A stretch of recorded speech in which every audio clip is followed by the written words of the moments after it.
कि दिन में कितनी बार आप लोग परमात्मा को याद कर लेते हो। तो शुरू किया आप लोगों ने, कितनी बार याद कर ले रहे हैं परमात्मा को आप लोग?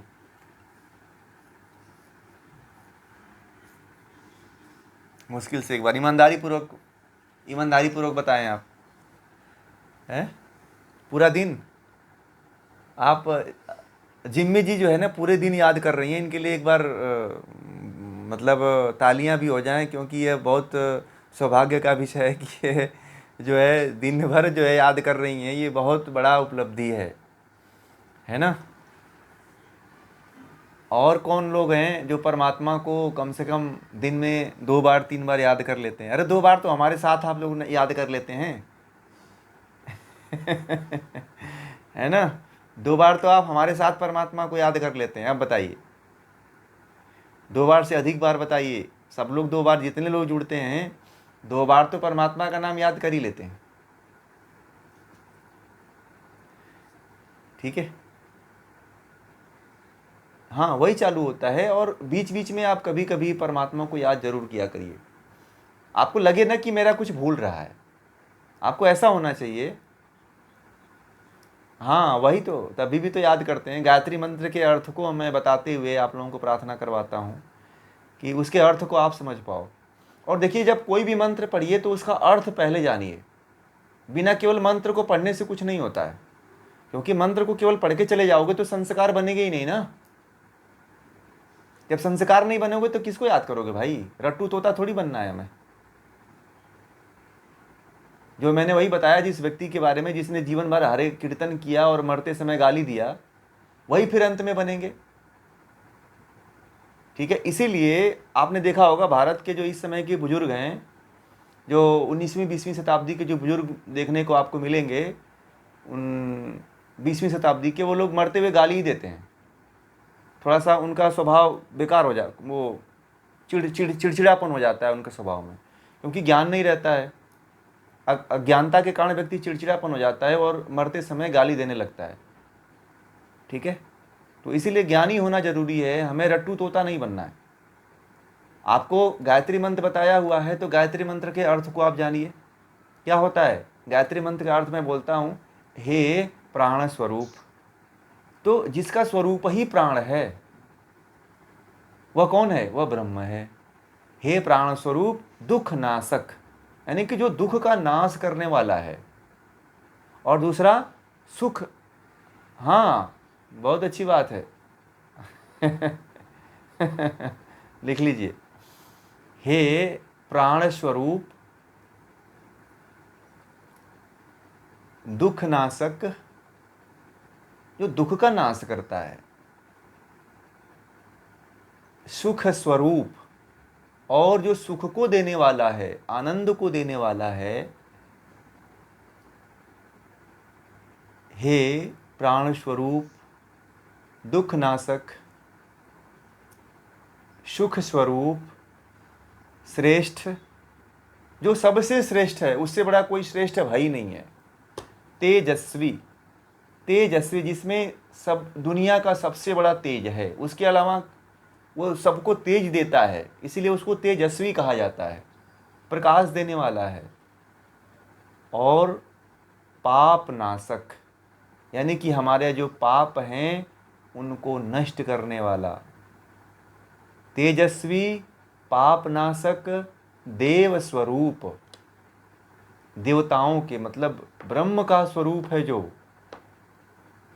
उस परमात्मा को, जो देव स्वरूप है, ब्रह्म स्वरूप है, उस परमात्मा को हम अपनी अंतर आत्मा में, किसमें? हमको कहीं मूर्ति में नहीं, कहीं फोटो में नहीं, कहाँ पे? अपने अंतर आत्मा में धारण करते हैं। कहाँ पे? समझ में आई बात मैं कहाँ कह रहा हूँ? आपको कहाँ धारण करना है? अपनी आत्मा में धारण करना है। और वह परमात्मा हमें श्रेष्ठ मार्ग पे प्रेरित करे। और उसका दूसरा और पूरा कर लीजिए अर्थ को, कि वह परमात्मा हमारी बुद्धि को, अगला अर्थ है, वह परमात्मा हमारी बुद्धि को सन्मार्ग अर्थात श्रेष्ठ मार्ग पर प्रेरित करे। किसको किसको कहा परमात्मा ने? बुद्धि को। और बुद्धि क्या है? बुद्धि जो है आत्मा के सबसे निकट है। ठीक है, तो निकट वाला व्यक्ति पहुंचा देता है कि नहीं पड़ोस आपके जानने वाले के यहाँ? मान लीजिए कि मैं बाहर से आया और मैं पूछूं कि महेंद्र जी का घर कौन है, तो महेंद्र जी के बगल में जो रहता है मैं उससे पूछ लिया आकर के कि भाई महेंद्र जी का घर कौन है, तो आपके पड़ोस वाला पकड़ के मुझे ले जाएगा ना, यही है महेंद्र जी का घर, यहाँ ये चले जाओ आप। तो रास्ता कौन दिखाता है? आपके जो सबसे नज़दीक है, नज़दीक कौन है सबसे? बुद्धि। आत्मा के सबसे नज़दीक यदि कोई है तो वह बुद्धि है, और बुद्धि ही हमें परमात्मा की अनुभूति करा सकती है। कन्फर्म हुआ? अब गायत्री मंत्र का अर्थ समझ में आ गया।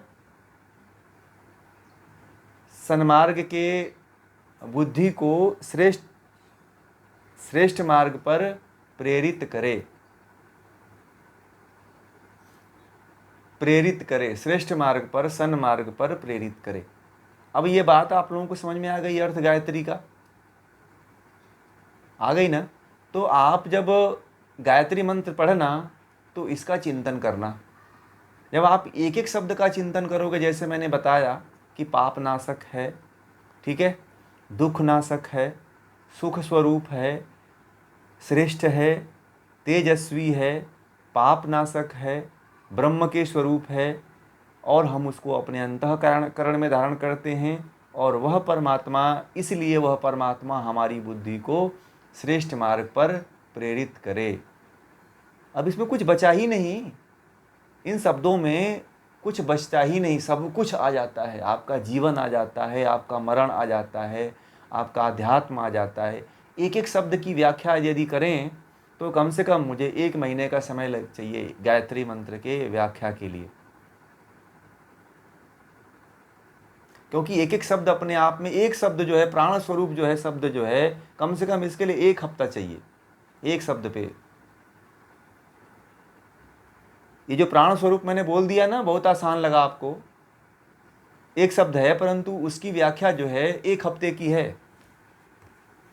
कभी मैं रखूँगा, और गायत्री साधना तो वैसे होने वाली है, तो वहाँ पे भी आप लोगों को बताएंगे। ठीक है, गायत्री ध्यान होने वाला है, तो गायत्री ध्यान तो करवाएंगे, तो वहाँ तो आप लोगों को अनुभूति होगी। तो थोड़ा सा मैंने यहाँ पे आप लोगों को इसका अर्थ बता दिया। ठीक है, तो इस तरह से यदि आप भगवान का चिंतन करते हैं, ईश्वर का नाम लेते हैं, तो आप परमात्मा तक पहुँच सकते हैं। अब हमें जो बताया जाता है कि राम राम जपो या कोई और मंत्र लेकर के जपो, तो मैं देखता हूँ कि लोग उससे ऊब करके फिर दूसरा काम करने लगते हैं। जब आप गायत्री मंत्र का जप करोगे और इतने अर्थों को चिंतन करोगे आप, तो कहीं भटकोगे क्या आप? सवाल ही नहीं है कि आप इन शब्दों के अलावा कहीं दूसरी जगह भटक सको आप। और मैं बोला तो एक शब्द जो है 1 हफ्ते आपको चिंतन करने के लिए चाहिए। जब एक शब्द को आप जी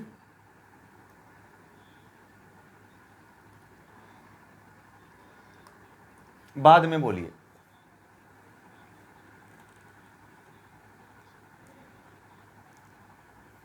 बाद में अर्थ को बोलिए तो ज़्यादा अच्छा रहेगा। और एक एक शब्द के ऊपर चिंतन करिए।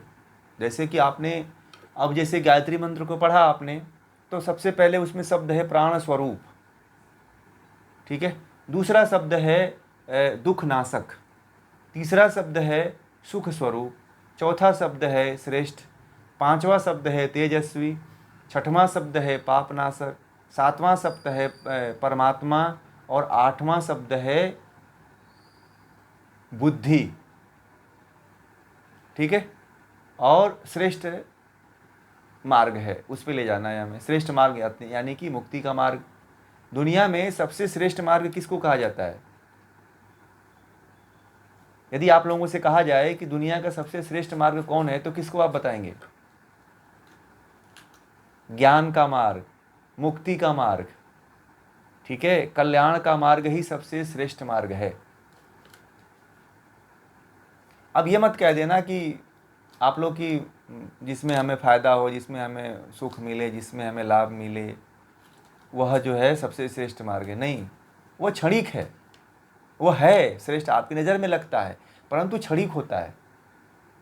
वो थोड़ा सा सुख देता है, बाद में बहुत बड़ा पीड़ा दे के जाता है। मान लो आपको डायबिटीज़ है और आपने 10 गुलाब जामुन खा लिया, खाते हुए तो बड़ा मज़ा आया, और जैसे ही 10 गुलाब जामुन खाया वैसे डायबिटीज़ का लेवल क्या हुआ, बढ़ गया। तो सुख लेते हुए क्या हुआ, आज के सांसारिक जो सुख हैं लेने के बाद क्या होता है, फिर बढ़ जाता है, फिर आपको आईसीयू में जाके भर्ती होना पड़ता है 2-4 दिन। जब कंट्रोल होता है तो डॉक्टर कहता है कि आज के बाद गुलाब जामुन कम खाना, ठीक है। तो आजकल के जो जितने सुख मिलने वाले हैं, आपने इकट्ठा जो कर रखा है, उस सुख से क्या मिलने वाला है, आपको दुख ही तो मिलेगा ना। तो संसार में जितने भी आप सुख हो, कोई भी कितना छोटा से बड़ा सुख मिल जाए, उस सुख से आपको दुख ही मिलने वाला है। परमानेंट सुख किससे मिलता है, कहते हैं ना कि जगत में कोई न परमानेंट है ना, जगत में कुछ भी परमानेंट नहीं है, ध्यान रखना। ना नौकरी परमानेंट है, और लोग परमानेंट नौकरी के पीछे मर जाते हैं, ठीक है। परंतु कुछ भी परमानेंट नहीं है।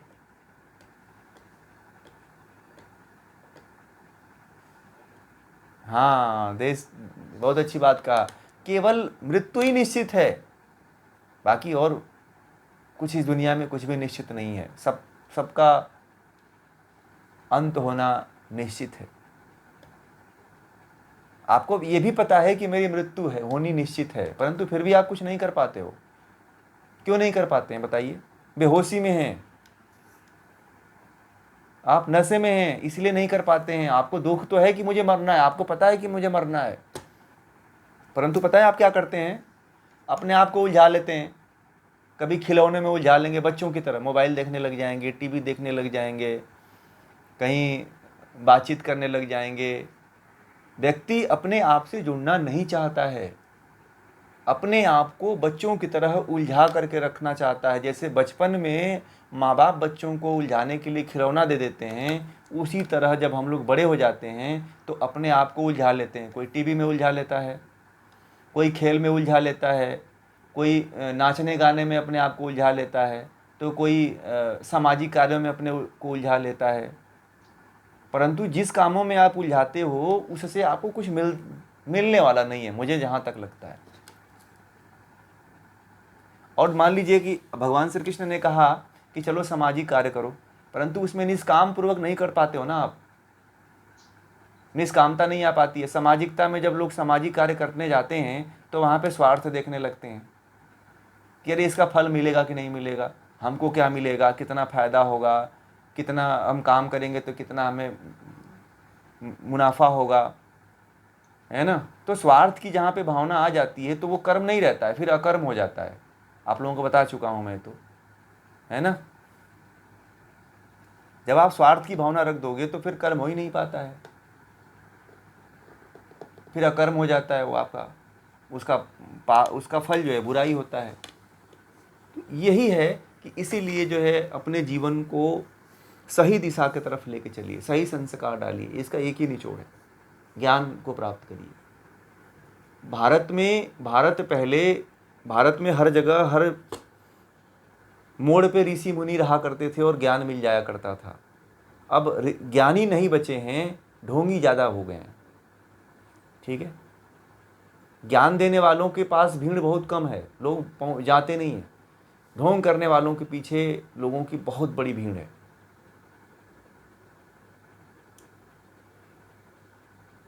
मैं एक कथाकार को देख रहा था, वह जो है उनके पास करीब 1 लाख भीड़ आई थी और 1 लाख लोगों को नवरात्रि में जो है दीक्षा दे रहे थे,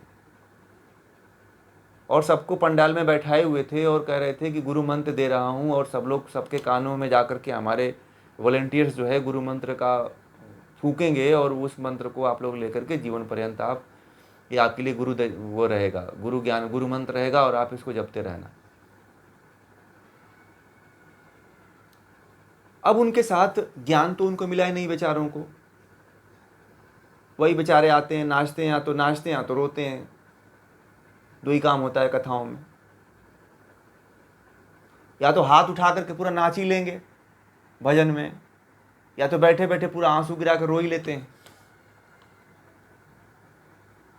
ज्ञान थोड़ी थोड़ी किसी को तो प्राप्त होता है। मैंने तो एक घटना आप लोगों को बताया ही था, ठीक है।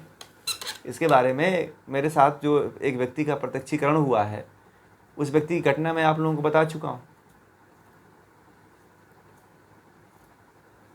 तो ये बहुत सी विडंबनाएं हैं जो हमें ज्ञान की तरफ नहीं जाने दे रही हैं। कर्मकांड ऐसे फैलाए गए हैं कि आप जो है अपने से नहीं जुड़ पाते हैं, आप दूसरे से जुड़ जाते हैं, और दूसरे से जुड़ना यह अध्यात्म नहीं है। जो आपको दूसरे से जोड़ दे वह अध्यात्म नहीं है, जो आपको अपने से जोड़ दे वही सच्चा आध्यात्मिक है, ठीक है। जो आपको कर्मकांड में और दूसरी जगह जोड़ दे ना, वह समझिए कि आपका पक्का हितैषी नहीं है। जो आपको अपने से जोड़ने की बात करता है, जहाँ पे आपको आत्मा से जोड़ने की बात कहता है, परमात्मा से जोड़ने की बात कहता है, वही सबसे बड़ा हितैषी है। दुनिया में सारा अस्थायी है, कुछ भी निश्चित नहीं है, मृत्यु निश्चित है, और कब आए और कब उठा के लेके चली जाए ये किसी को पता नहीं है। बस ये पता है कि मृत्यु आनी है। इसीलिए जब उसका डेट ही नहीं पता है आपको, तो डेट से पहले तैयारी कर लो ना आप। जैसे हम लोग अभी योग जो है महोत्सव की तैयारी कर रहे हैं, अभी डेट नहीं आई है, उससे पहले तैयारी चल रही है हम लोगों की, और डेली मीटिंग हो रही है, डेली तैयारी चल रही है इसकी। तो डेट आने से पहले ही हमें जो है इसकी पूरी तैयारी कर लेनी है कि हमें जाना है। और आप लोग ये तो एक एम बना ही लो कि हमें एक दिन जाना है, तो जाने से पहले कुछ तैयारी तो कर ही लीजिए। अरे जब हम लोग 2 दिन की यात्रा के लिए 1 हफ्ते की तैयारी करते हैं, तो हमें तो कहते हैं कि 31 नील वर्ष जो है मुक्ति में रहना पड़ता है। खरब नील वर्ष जो है, मतलब जो 36 बार यदि पृथ्वी का प्रलय होता है, उतने समय तक हमें मुक्ति में रहना पड़ता है। तो उसके लिए मेहनत करनी पड़ेगी कि नहीं करनी पड़ेगी? जब हम 2 दिन की यात्रा के लिए 1 हफ्ते तक मेहनत करते हैं, तैयारी करते हैं, तब जाकर के 2 दिन के लिए कहीं पहुंच पाते हैं। तो मुक्ति में जाने के लिए मेहनत करनी पड़ेगी कि नहीं पड़नी पड़ेगी? और जब तक आप मुक्ति को नहीं प्राप्त होते, वो जन्म लेते रहोगे, मरते रहोगे, कुछ होने वाला नहीं है, ठीक है ना।